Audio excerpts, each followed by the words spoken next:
Me and my green friends out in California have talked about the issues with phthalates for some time, but bring us up to speed. What are they? Why are they harmful? And what's the concern?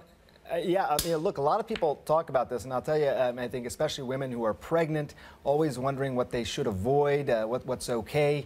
Phthalates is something that comes up a lot. Phthalates are the things that make plastics bendier, if you will. So it makes plastics easier to bend. It also is associated with a lot of scented products, hairsprays that have scent to it, air fresheners that have scent to it, things that you put that oftentimes food is packaged in. Those are the types of phthalates, and they've been something that has been looked at for some time for all sorts of different health effects.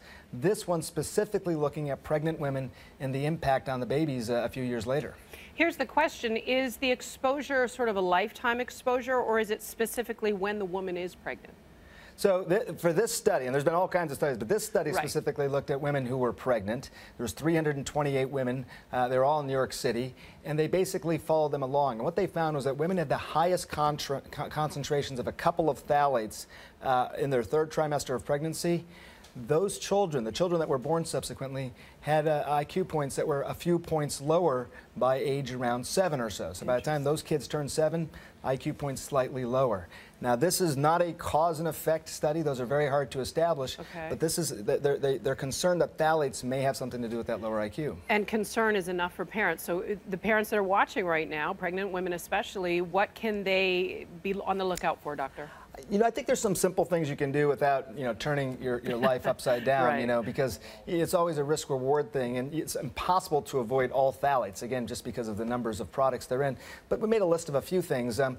One question always comes up, do you microwave foods, in these plastic containers? And the answer is don't do that. Those food packaging often has phthalates in it. Microwaving it can release those even more. Scented products makes a lot of people sort of nose itch as it is, but scented products oftentimes have more phthalates, what allows the scent to travel.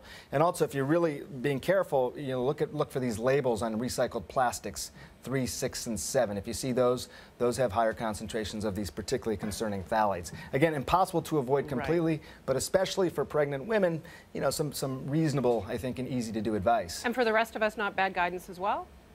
Yeah, I think not bad guidance was. I don't want you to be very careful not to say that, adults out there who are being exposed to phthalates on a regular basis, there's some particular harm. We don't know that. These chemicals are what are known as endocrine disruptors. They sort of interfere the way hormones communicate signals throughout the body. That's particularly relevant when a baby is developing, but on adults, it's just not clear yet.